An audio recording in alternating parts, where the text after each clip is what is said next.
Hello friends, good evening అండి. బాగున్నారా? మేమైతే బాగున్నామండి. చూడండి, ఈరోజు నైట్ ఇక సండే కదా ఈరోజు. ఇక మధ్యాహ్నం అయితే ఏమీ చేయలేదండి. ఇక నేనైతే నాన్ వెజ్ సంబంధించింది బిర్యానీ కానీ ఇంకా ఏమీ మటన్ కానీ చికెన్ కానీ ఏమీ చేయలేదండి ఈరోజు అయితే. ఇంకా మామూలుగా టమాటా పచ్చిమిర్చి అదైతే వేసుకొని తిన్నామండి చర్చికి వెళ్ళి వచ్చి.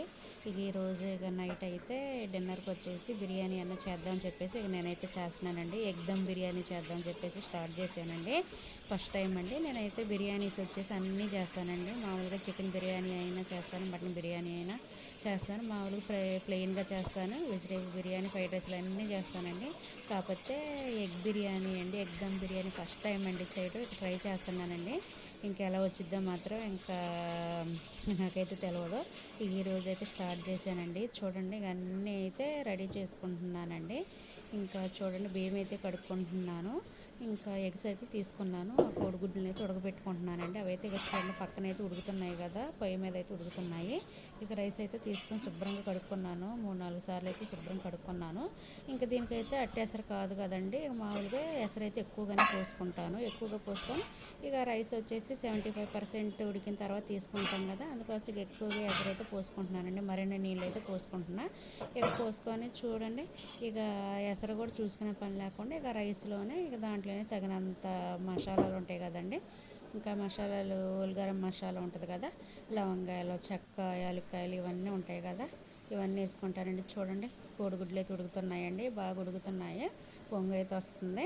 ఒక 5 ఎగ్స్ అయితే తీసుకున్నానండి, 4 గుడ్లు అయితే తీసుకున్నాను. ఇక బియ్యం కడుక్కున్నాను కదా, చూడండి ఇక అందులోనే ఉల్లిగరం మసాలా అయితే వేసుకుంటానండి అన్నీ. ఇంకా చూడండి, 5 గుడ్లు అయితే తీసుకున్నాను, కోడిగుడ్లు. ఇక రైస్ కూడా పెట్టుకుంటున్నాను, హైలో పెట్టేసి అయితే ఉడికించుకుంటానండి. ఇక దాంట్లోనే లవంగాయలు, చెక్క, యాలక్కాయలు, ఉప్పు, కొంచెం అంత ఆయిల్ అండి. అన్నం అనేది మెత్తగా కాకుండా పొడి పొడిగా ఉంటుందండి, పలుకులుగా పొడి పొడిగా ఉంటుందండి.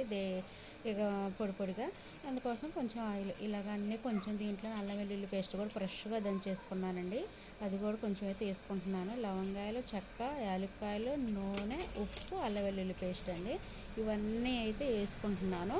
వేసుకొని హైలో పెట్టేసుకొని ఇంకా రైస్ అయితే 75% ఉడికిన దాకా అయితే ఉడికించుకుంటానండి. ఇక చూడండి, అన్నీ అయితే వేసుకుంటున్నాను, చూస్తున్నారు కదా. ఇక అన్నీ వేసుకుంటాను, వేసుకొని ఉడకబెట్టేస్తానండి. ఈ రైస్ ఉడికిద్ది కదా, ఈ రైస్ ఉడికే ఇది ఉడికిద్ది పక్కన. ఇంక వేరే ప్రాసెస్ అయితే స్టార్ట్ చేసుకుంటాను. చూడండి, ఉప్పు కూడా అయితే వేసుకుంటున్నానండి, తగినంత ఉప్పు కూడా వేసుకుంటా.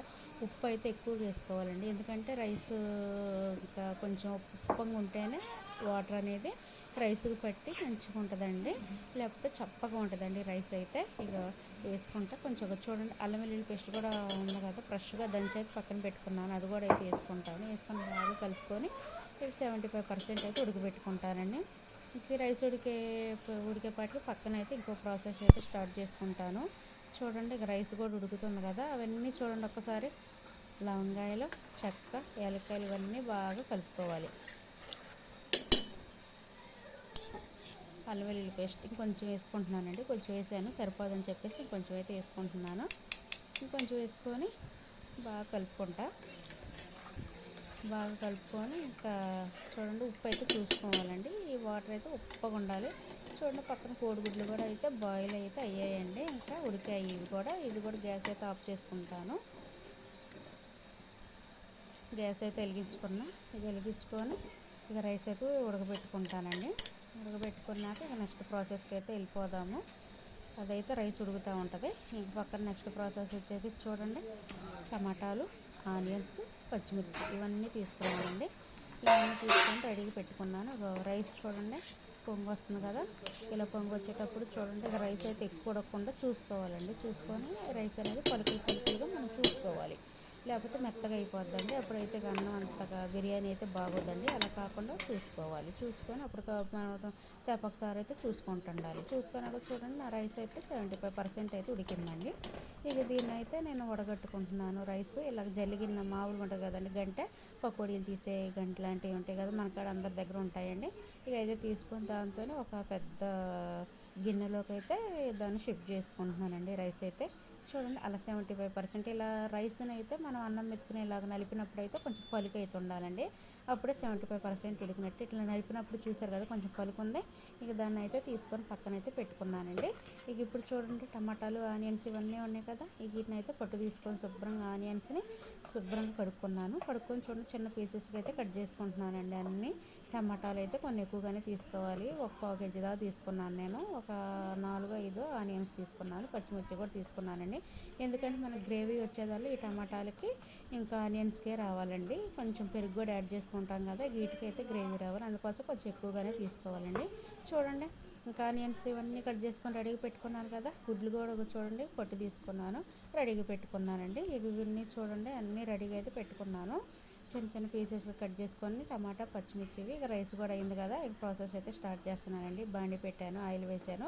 ఇక ఆయిల్లోనే కొంచెం పసుపు, ఉప్పు, కారం ఇవన్నీ వేసుకోవాలండి. ఇవన్నీ వేసుకొని ఇక అందులోనే మనం ఈ ఉడకబెట్టి పట్టు తీసుకుని గుడ్లు ఉన్నాయి కదా, ఇక ఇవైతే వేసుకుంటాను. ఇవైతే వేసుకొని ఇంకా బాగా వేయించుకుంటానండి. వేయించుకొని వాటిని ఒక పక్కకైతే తీసుకుంటాను. చూడండి ఇవైతే వేయించుకుంటానండి. 5 గుడ్లు అయితే తీసుకున్నాను. ఇక ఆయిల్లోనైతే కొంచెం ఉప్పు పసుపు అయితే వేసుకున్నానండి. ఉప్పు పసుపు కొంచెం లైట్ కారం కూడా వేసుకున్నాను. ఇక ఇవన్నీ బాగా వేగిన తర్వాత పైన ఇవి గోల్డ్ కలర్లో రావాలండి ఎగ్స్ అయితే.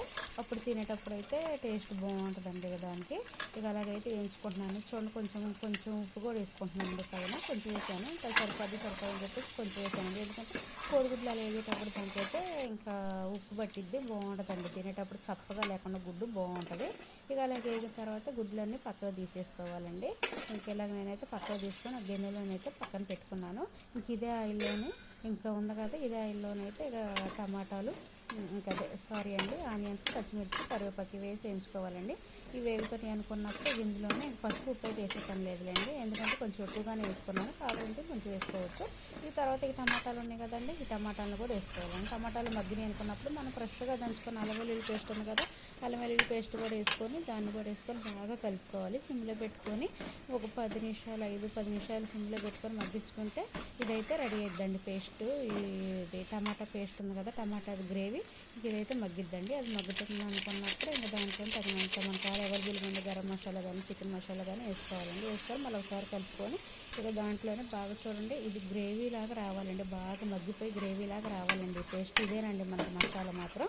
ఇక దీంట్లోనే మనకి ఒక అరకప్పు అట్లాగా పెరుగు మాత్రం తీసుకోవాలి. ఒక అరకప్పు పెరుగు తీసుకొని ఆ పెరుగు కూడా బాగా వేసుకొని నేనైతే ఒక ప్యాకెట్ అయితే వేస్తున్నానండి.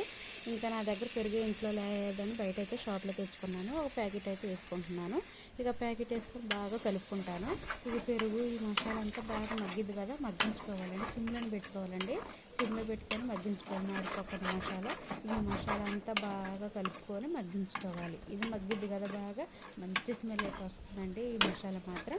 ఇంక ఈ మసాలా మగ్గిన తర్వాత దాంట్లోనే ఇక మన దగ్గర ఉడికిన రైస్ ఉంది కదండి, ఉడకబెట్టుకుని 75%. ఇక రైస్ అనేది మనం ఇంకా రైస్ ఇంకా మసాలా మీద ఇక రైస్ మొత్తం వేసుకోవాలండి. వేసుకొని ఇక చూడండి ఉడికిన అన్నం అంతా మనకు ఆడ ఉడకబెట్టుకున్న రైస్ మొత్తం వేసుకొని ఆ మసాలా మీద మొత్తం పైదాకా మొత్తం ఇంకా వేసుకోవాలి. అన్నం అంతా వేసుకొని పైన సమానంగా అనుకోవాలండి. సమానంగా రైస్ అంతా సమానంగా అనుకొని ఇక దాని మీద మనం ఉడకబెట్టుకున్న గుడ్లు ఉన్నాయి కదా, ఉడకబెట్టుకున్న గుడ్లని సమానంగా అంతా సమానంగా ఒక దగ్గర గంటితో లెవెల్ చేసుకొని దాంట్లో మనం ఉడకబెట్టుకున్న కోడిగుడ్లు ఉన్నాయి కదండి, వాటిని పైన అయితే పెట్టుకొని ఇంకా కొంతమందిలో పొరలు పెట్టుకుంటారండి, నేనైతే అలా పెట్టలేదు. ఇక ఇలాగ ఒకేసారి ఇక రైస్ మీద అయితే పెట్టుకుంటున్నానండి. ఇక పెట్టుకొని ఇక దాంట్లోని కలర్ రావడానికి చూడండి ఎంత కలర్ఫుల్గా ఉందో, ఇప్పుడే కలర్ఫుల్గా అయితే ఉందండి చాలా బాగా. ఇంకా కలర్ కోసం నా దగ్గర అయితే కలర్ అయితే ఫుడ్ కలర్ అయితే అవైలబుల్గా ఏమీ లేదండి. ఇక పసుపు ఉంది కదా, పసుపు నీళ్ళు అయితే కొన్ని అలా పైన అయితే పోసుకుంటున్నానండి కలర్ లాగా. ఇక అలా పోసుకొని ఇంకా మూత పెట్టుకొని సిమ్లో 10 నిమిషాలు, ఒక పావు గంట 20 నిమిషాలు రైస్ పెట్టి ఇక అట్లా మగ్గించుకుంటే బిర్యానీ అయితే రెడీ అయ్యిందండి. మా బిర్యానీ అయితే రెడీ అయ్యింది. చూడండి ఎంత కలర్ఫుల్గా ఎమ్మీగా ఉందో, గుడ్లు కలర్ఫుల్గా కనిపిస్తున్నాయండి, రైస్ కూడా. మా బిర్యానీ అయితే రెడీ అయిపోయిందండి. చూడండి ఎంత కలర్ఫుల్గా ఎమ్మీగా పొడి పొడిగా వచ్చిందండి. ఈరోజు సండే స్పెషల్ వచ్చేసి ఎగ్ దమ్ బిర్యానీ అయితే చేస్తాను. ఫస్ట్ టైం అయినా సరే చాలా బాగా వచ్చిందండి. ఇంకా నాకైతే చాలా హ్యాపీగా అనిపించిందండి, బాగా కుదిరింది, మంచిగా వచ్చిందండి. మాడిపోకుండా నేను కింద అయితే దోసపెనం పెట్టుకొని అలాగా పెట్టుకుంటున్నానండి. ఎందుకంటే కింద మాడిపోకుండా ఉంటుంది కదా, అలాగైతే రైస్ ఉడికించుకుంటున్నానండి. చూడండి అట్లా పైకి ఇట్లా తీస్తున్నా కూడా అంత పొడి పొడిగా చాలా బాగా వచ్చిందండి. బిర్యానీ మాత్రం ఫస్ట్ టైం చేసిన సక్సెస్ అయితే అయిందండి. ఇంకోసారి ఎప్పుడు చేసుకోవాలన్నా ఈజీగా చేసుకోవచ్చండి. కలర్ కూడా చాలా బాగా వచ్చిందండి. పసుపు నీళ్ళు అట్లాగా పైన కలర్ లాగా పోసాను కదా, అయినా చాలా బాగా వచ్చిందండి. మా బిర్యానీ అయితే రెడీ అయిపోయిందండి. మరొక వీడియోలో కలుద్దామండి. ఎలా ఉందో కామెంట్ చేయండి. చూడండి మా బిర్యానీ అయితే వేడి వేడి దమ్ బిర్యానీ అయితే రెడీ అయిందండి. ఎగ్ దమ్ బిర్యానీ చూడండి, నేనైతే పెడుతున్నానండి మా వాళ్ళకి. అట్లా కలుపుతున్న లోపల నుంచి పైదాకా ఇట్లా కలుపుతున్నా సరే పొడి పొడిగా వచ్చిందండి. రైస్ మాత్రం ఒక్కర కూడా మెత్తగా రాలేదండి. అసలు మెత్తగా సాఫ్ట్గా అసలు ఎక్కడ కనిపించట్లేదు. మంచిగా పొడి పొడి రెవరెవరలా ఆడుతుందండి. రెస్టారెంట్ బిర్యానీ లాగా చాలా బాగుందండి. చూడండి అడుగు నుంచి ఇలా లేపుతున్నా కూడా గంటతోని చాలా బాగా పొడి పొడిగా వచ్చిందండి. కోడిగుడ్లు కూడా కొంచెం కూడా ఇంకా బ్రేక్ అయినట్టు కూడా లేదండి, ఇరిగిపోయినట్టు కానీ అట్లాగా తునిగిపోయినట్టు కూడా లేదండి. ఎగ్స్ పలంగానే ఉన్నాయండి. రైస్ చూడండి చాలా పొడి పొడిగా వచ్చింది. అడుగు నుంచి కదిపిస్తున్నా కూడా చాలా పొడిగా వచ్చిందండి. చూడండి మాకైతే ఈరోజు ఎగ్దమ్ బిర్యానీ అండి నైట్ డిన్నర్కి వచ్చేసి. దీనికి కాంబినేషన్ వచ్చేసి నేను పెరుగు చట్నీ అయితే చేశానండి. ఇంకా కర్రీ అయితే ఏమీ లేదండి. ఇక ఎగ్దమ్ బిర్యానీ మాకు వచ్చేసి ఇంకా పెరుగు చట్నీ అయితే చేశానండి. రెండు కాంబినేషన్ చాలా బాగున్నాయండి. చాలా కలర్ఫుల్గా ఎమ్మీగా అయితే ఉందండి. ప్లేట్ అయితే ఎలా ఉందో మాకు కామెంట్ చేయండి. ఫస్ట్ చూడండి రైస్ ఎట్లా ఉందో, చూడటానికి చాలా బాగుంది కదండి. చూస్తుంటేనే చాలా హ్యాపీగా అనిపిస్తుందండి. రెస్టారెంట్ స్టైల్లో ఉందండి. ఈరోజు బాగా వచ్చిందండి. ఫస్ట్ టైం చేసినా చాలా బాగా వచ్చింది. ఎగ్ కూడా చూడండి ఎంత బాగుందో. ఇంకా ఓకేనండి. చూడండి మా బిర్యానీ అయితే రెడీ అయిపోయిందండి. మాకు సండే నైట్ డిన్నర్కి వచ్చేసి ఎగ్ దమ్ బిర్యానీ పెరుగు చట్నీ అండి. ఇక నేనైతే పెట్టేస్తున్నానండి. ఒక ముద్ద అయితే టేస్ట్ చేస్తాను ఎలా ఉందో. టేస్ట్ చేసి మీకు చెప్తానండి. ఇంకా చాలా బాగా వచ్చిందండి. చూడండి నేనైతే టేస్ట్ చేశాను, చాలా బాగా వచ్చింది. ఇంకా మరొక వీడియోలో కలుద్దామండి. ఎలా ఉందో నాకు కామెంట్ చేయండి. Okay friends, bye friends, bye.